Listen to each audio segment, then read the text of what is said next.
বাংলাদেশ দলের ক্রিকেটার সাকিব আল হাসানকে মুখ ভেঙানো টিকটকার আরোহী মিম সাকিব আল হাসানকে অপমান করে যেমন সমালোচিত, তেমন তার যে এক্স বয়ফ্রেন্ড মিরাজ খান তার সঙ্গে চিট করে সমালোচিত হয়েছে। তো বুঝতেই পারছেন যে টিকটকার আরোহী মিম তার ব্যক্তিগত জীবনে যেমন তার প্রফেশনাল জীবনেও তেমন। আপনি যদি দেখেন সাকিব আল হাসানের মতো বিশ্বসেরা ক্রিকেটারকে স্রোতে গা ভাসিয়ে যেভাবে অপমান করেছে বা মুখ ভেঙিয়েছে, সেটা অবশ্যই তার করা উচিত হয়নি।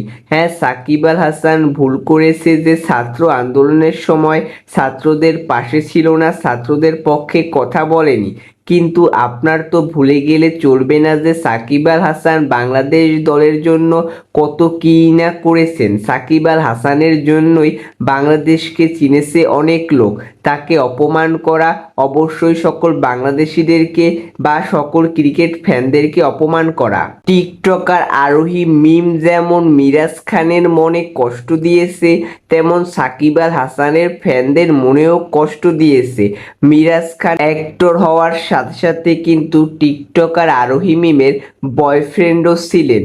কিন্তু টিকটকার আরোহী মিম মিরাজ খানকে চিট করে সাকিব নামের একটি ছেলের সঙ্গে রিলেশনে জড়ায়, যার পর থেকে কিন্তু মিরাজ খান আর কখনোই টিকটকার আরোহী মিমের সঙ্গে কথা বলেন না।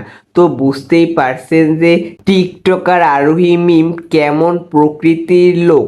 সাকিব আল হাসানকে অপমান করা যেমন তার ভুল হয়েছে, অবশ্যই মিরাজ খানকেও চিট করা তার ভুল হয়েছে।